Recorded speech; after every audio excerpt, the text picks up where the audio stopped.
Welcome to today's video on grinding your own flour with the grain mill. I am doing a full review of my Nutrimill Harvest flour mill.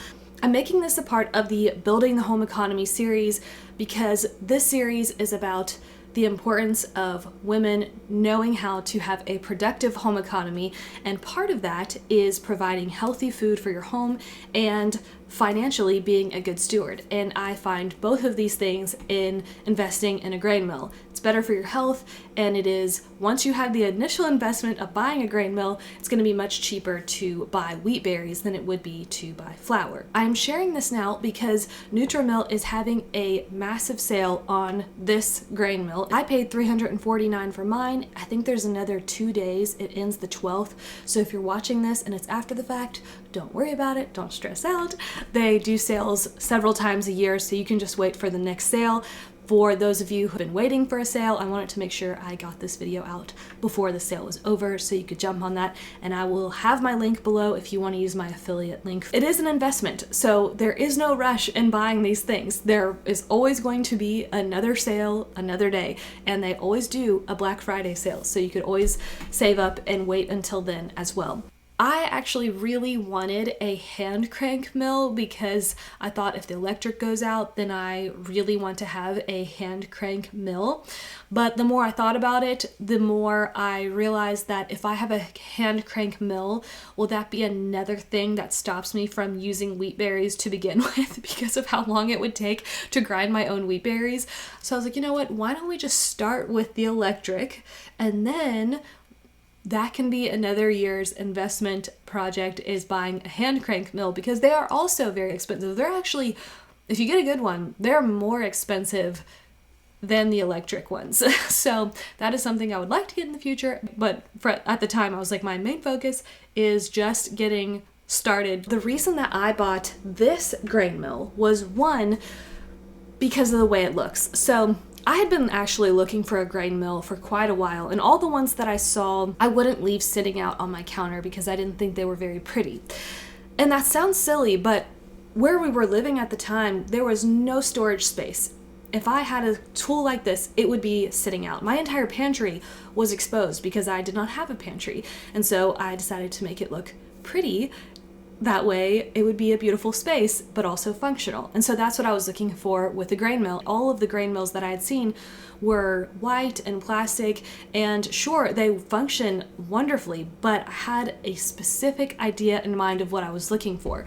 So when I came across this one, immediately I bought it. I was like, this is exactly what I've been looking for. I talked to Scott about it. He knew I'd been wanting one for months, and so he's like, yep, let's get it. And they did have a special going on. I got some added things. It was a flour storage container where it sucks the oxygen out of it was included, and a cutting board with a scale was also included. So there was a little bit of a deal with it, but that was the main reason why I bought it, was because of the way it looks. Because I already had in mind the why of buying a flour mill was because for health benefits. I had been making sourdough for, I think, a year at that time, and I was using Azure flour, which I do think Azure's flour is probably better than most flours on the market, but still, flour that is shelf stable is going to be missing all of the nutrition ingredients because it is shelf stable.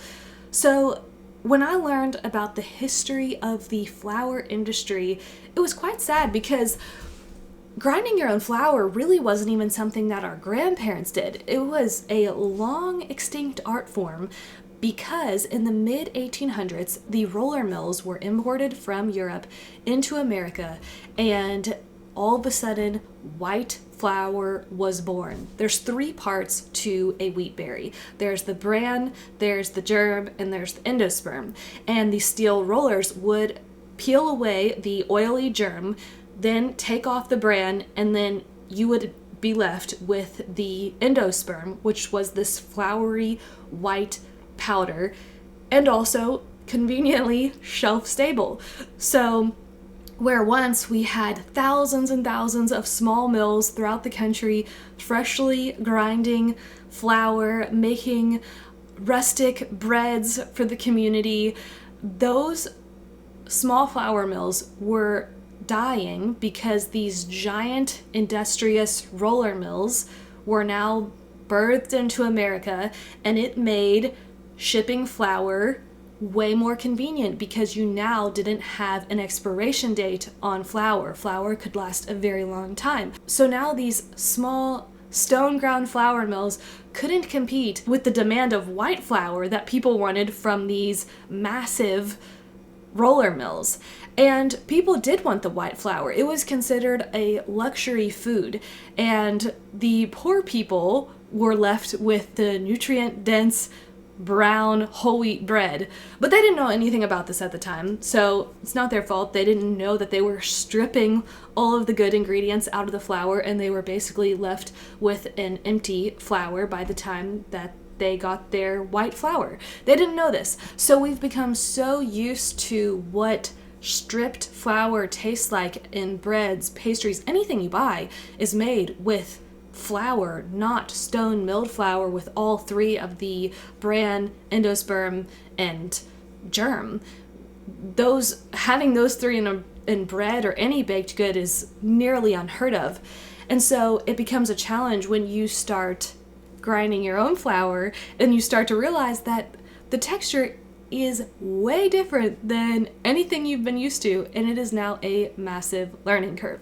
So that is a bit of the short, my summarized version of the history of how we went from stone ground wheat berries, beautiful artisanal rustic breads, to the flour industry today, where a flour bag can sit in a factory for months and even years before it hits the shelf of a store, and then you end up making bread with it, and unfortunately ends up being not very nutrient dense. And so that was what motivated me to buy the grain mill, is because I wanted, if I'm going to be making bread, if I'm going to go through the work of making sourdough, I want it to be as nutritionally good for us as it can possibly be. For me, that meant investing in the stone ground mill. I want to go through the positives of this. I don't have comparison with any other mills. I don't know how other mills do compared to this. This is just from my experience, and I love this. Obviously, my major pro, the reason why I bought this one, is because I could sit it on the counter and not have to put it away because it looks so nice. It goes with everything. And you can get different colors for this. I liked the white one, but you can get all different colors. Another positive of this one is that it is a stone ground mill, and so by that you can see the two pieces of stones. If you just push that button and turn it, you can get the little stone out, so they rub against each other, and that is the stone. And so stone ground flour is supposed to keep your flour at a lower temperature. And I've actually tried that once. I've stuck a thermometer in it as the flour was coming out just to see what the temperature was, and it was below the level that it was supposed to be. So that's pretty cool. So that's another positive to it. Another positive that I haven't really used or experimented with very much is that you can change the thickness of the ground, so you can make it extra fine and you can go all the way up to a cracked corn. So if you want to make your own cornbread, you can buy whole kernels from Azure and then put it through there. And when it comes to adjusting the flour consistency or texture or how fine you want it, you can actually turn the knob while it's on, so that way it's easier to actually see the consistency and turn it that way. I usually keep my little knob turned to the finest level because that's what I like using it for. So if you're wanting to make your own cracked beans or ingredients, not all mills do that, so that is a pro of this one. Some of the cons of this, I would say the major one that most people should be aware of is that because this is exposed, you just have a bowl under it. As this is grinding flour, powder gets everywhere, all over everything, and not like excessively, but I have a thing of utensils next to this, and I have to clean it quite often because there will be a fine layer of flour, or it looks like dust, over everything. At our old house, I had some decorations above this, and there was a fine layer of dust on it all the time. So If that's something that you think will be bothersome to you, there are other mills that don't have it exposed but keeps the flour contained, and that might be something that you like more. It doesn't bother me that much. I actually think it's very therapeutic seeing the flour coming out. I like that, but I could see how for some that would be a con. Then another con is because it is stone milled, it is not going to be as fine as you're used to with store-bought flour. This was a huge issue for me that I had to overcome because I was expecting to be able to get this to be the same consistency as store-bought flour. And so I was a little bit disappointed when I could not get it to that consistency. You can get it very fine, but when you turn this, there will be a point when you hear the stones rubbing each other. It's a screeching noise, and at that point, you do not want to turn it anymore. I did, in a desperation of trying to get my flour to be more fine. I turned it to what I thought was still reasonable, but you could definitely hear the stones touching before I even added the berries to it. And it was on that time that one of the stones cracked. Now this comes with a 5-year warranty, so Nutrimill, I emailed them, took pictures, showed them the problem, and this was maybe my 4th time using it, and they completely replaced it, sent me a brand new one, apologized for that happening, no issues. So now I kind of want to turn it on so you can hear at what level you should stop tightening it, and that's when you know, okay, I've reached the finest it's going to be, and I'm going to stop there.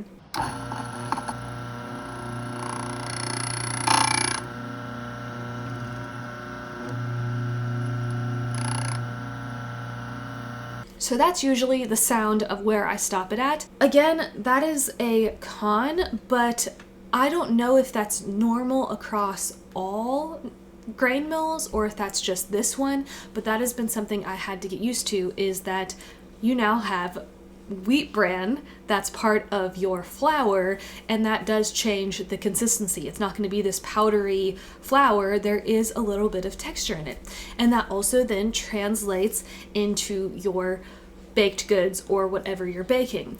So this was another thing that I was unprepared for, was you really cannot use any old recipe when you're using fresh milled flour. It's best to find recipes that are specific towards fresh milled flour, because there's going to be so many dynamics changing once you use fresh milled flour. Fresh milled flour absorbs more liquid than store-bought flour. So those are things to think about. It's best to find recipes, especially if you're new. I wish I would have known this. I learned the hard way by trying many recipes, having many fails, many frustrations, and even wondering, was it worth buying this? Because I had no idea that a recipe should be specific to fresh milled flours. Now, I also had fun trying things out. So once I realized that it's going to be different, I experimented with recipes and tried my own way of doing things, and that was a lot of fun. But if you're new, I just recommend finding recipes already. There are many websites. I will link some of my favorites below. I'll also put some of the book titles and authors that I recommend below, and some that you guys have recommended to me back when I was on Instagram as well. The 2 books that I am going to share with you, because I have them, is Southern Ground and Flour Lab. So this is definitely for the artisanal baker, someone who likes to make croissants and really fancy foods. So I recommend this book for those of you that like tougher things. I actually made this one, potato gnocchi. He gives recipes for fresh milled pasta and bread, focaccia, pizza, all of them, and it's really good. And then Southern Ground, I feel like, is your everyday type of stuff. So I have a few absolute favorites in here. There is a coffee cake that is so easy. It is a no fail. Every time I've ever made it for people, it has been so loved, because that's been another thing for me. I am hesitant to bring fresh milled baked breads to potlucks or, to places where people aren't used to fresh milled bread, because it does have a different consistency. But with a lot of the baked goods, I don't notice that big of a difference. This book I've really learned a lot from, has a lot of really good recipes. And something else that, again, I didn't realize, there are recipes that do require you to sift out the bran because you don't want the bran in every recipe. And so that's where it's important to have a sifter. So my friend Cassidy had told me about these two sifters. I'll link the website below. And this is for your like normal flour sifter, and this is for extra fine. So for making pastry or croissants, you want extra fine flour. And I wouldn't recommend getting this unless you get this, because I think it would be very challenging to sift straight into this. It's best to go from this one to this one. And these are stainless steel, and some recipes do ask that you would sift your bran out, and I don't know exactly why. I think it has something to do with the texture or the consistency or something the bran does, but these recipes, especially this Southern Ground one, will give you how much of the bran to sift out, because you sometimes will only need to sift out a little bit of the bran. And even when you do that, I always save my bran. I put it into a glass mason jar and I put it in the freezer, and I usually will then add it into crackers later. So I always will still use the bran at a later date. And that goes really with all flour. So if I happen to overgrind too much flour than what I need, I would just put it in a mason jar and put it in the freezer and use it next time, and that works out perfect. You never want to grind flour and then just leave it out, because your flour will go off, and that's the whole point of grinding your flours, so that way you have it fresh and it maintains all of the good parts of it and it doesn't go rancid. So that is a massive tip that I wish I would have known, is find recipes that are specific to fresh milled flour. Now, there are a lot of recipes that will say use 1 cup of fresh milled flour and 1 cup of store-bought flour. I have never done that. I think for me, I was kind of an extremist when I bought this. The whole reason I bought this was so we could reap the benefits of having our flour milled fresh. And so I stopped buying flour completely. I had not bought any flour since buying this until last month, when I bought that 5-pound bag of einkorn from Azure, and I bought that to make dehydrated sourdough. And also, I am in a season of life where I can fully learn this. So I can understand if you're a new mom and you just need flour, go buy the flour. But for me, I really wanted to learn the art of grinding my own flour, and that also was important for me with recipes. I didn't want to use recipes that use half store-bought flour. I wanted to figure out recipes that worked with whole grain flour. And there are recipes that work. So if you haven't found any, keep trying, keep looking at different ones. One of the easiest things to do with fresh ground flour is pizza. I don't sift anything out. It is so easy. I will link the recipe that I follow below. It is a recipe from Little Spoon, I think the website is, and it's for people that use normal flour, and I use my fresh milled flour and it equates perfectly. I've never had any problems with it. So there are some recipes that will work without changing things. Like that recipe was specific towards store-bought flour, but I can use my fresh milled flour and it works totally fine. You just have to try it and see if it'll work. Another thing I did not know about was not all wheat berries are for the same function. When you start looking up wheat berries, you'll see that there's hard white wheat berries, hard red wheat berries, soft white wheat berries, sprouted wheat berries. And so I didn't know that there was a different use for the hard and the soft wheats. And then I discovered that soft wheat is for pastries, cookies, light things. And you can use hard white or soft white for cookies. I actually have a video where I did an experiment on this. I'll link it below. But both Scott and I agreed that the soft white flour cookies tasted better, had a better consistency than the hard white. There are circumstances where you do not want to mix them up. So that's why it's so important to follow a recipe that says use a soft wheat berry or use a hard wheat berry. And these two cookbooks that I show you even give specific types of wheat berries, like a red fife wheat berry. And I don't always follow those, but they're saying for the best flavor, use this specific type of flour. I once made tortillas using soft wheat berries because I didn't think there could be that much of a difference. They would not hold their form. They wouldn't hold their structure. So as soon as I rolled out the tortillas and I would go to lift them up to put them in the cast iron, they just fell apart and I could not use them to make tortillas. And I didn't know that you shouldn't use soft wheat for that purpose. You shouldn't use it for bread. You shouldn't use it for pizza. You want to use hard wheat berries for denser items like pizzas, bread, tortillas. And so the difference between red and white, as far as my experience, is you're going to get more of a whole wheat flavor with the red wheat. It's definitely more nutty, whereas the white is more of a neutral flavor.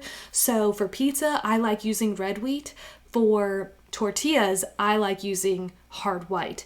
So I think that's more of a personal preference, but again, most recipes that are specific to fresh milled flour will tell you which one to use, which is very helpful for beginners like I was. Something else that I started doing was I stopped measuring by cups, which is a very American thing to do, and I started using only my scale in grams to measure everything, because weight does matter. You're going to get way more of an accurate recipe if you are weighing your ingredients using a scale and following the grams than if you are using a cup, because there are a lot of room for error if you are just using a cup. And so I highly recommend finding recipes that are gram and measuring it with a scale. That's really helped me with being accurate, because there, again, with baking, accuracy is important. I now understand, years of watching Great British Bake Off, why they use scales.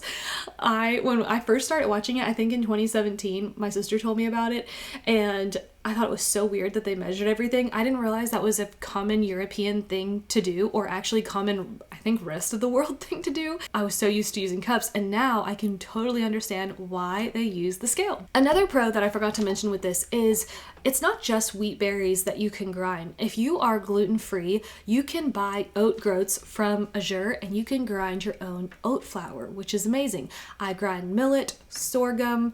You can grind beans. I've ground black beans in this before. You can grind rice, legumes you can grind. Actually, the book that comes with your harvest mill, it also has recipes in it, which are really nice.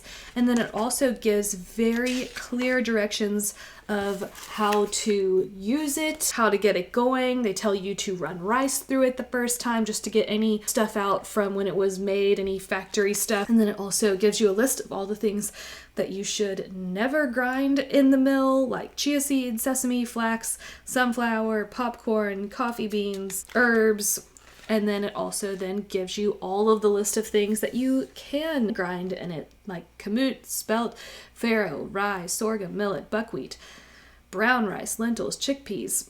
So many, chickpeas are pretty big and you can grind that in here. Split peas, pinto beans, soybeans, so many things. So it's nice to also have this book that comes with it. I think the main reason I wanted to share this video, also I forgot to share that you get this little thing with it, so you can clean out the little nozzle. And this is actually very helpful. There are some recipes where I like running it through the grain mill twice, which is something that you can do. You can run your fresh milled flour through it again, and then I use this little thing to brush it down, and that's really helpful.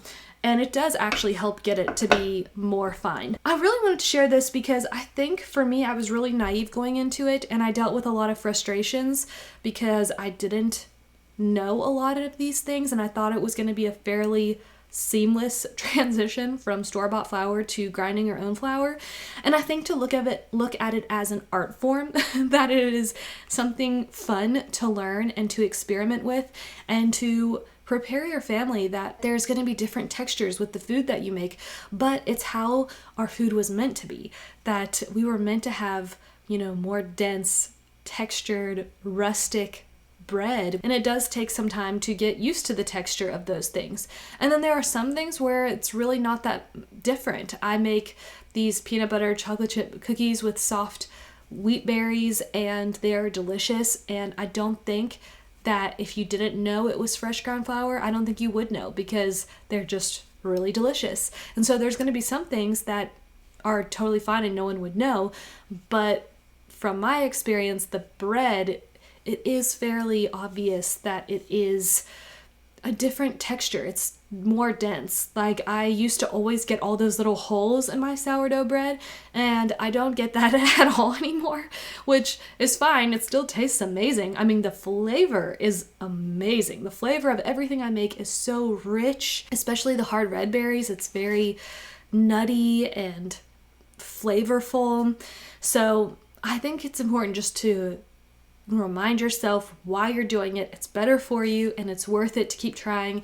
And hopefully you can find go-to recipes that you just use for now on. That's what I've been trying to do, is keep a list of recipes that have worked and stick with those things. I have certain go-to recipes, like that coffee cake recipe is one of my go-to desserts that I make for other people, because I know I can use my fresh ground wheat, and that it's also going to be something that people will still really like and not have to get used to or think that it tastes different than what they're used to. And finally, where I get my wheat from, I get most of the things that I grind in my grain mill from Azure Standard. I really like the quality of their stuff. Janie's Mill is also another great option. They're out of Illinois, and there are many, we are blessed in our country to have many wheat farms that are organically grown. So you can research who's ever near you and try to find a local wheat berry source. And that's always an option as well if you don't have access to Azure, or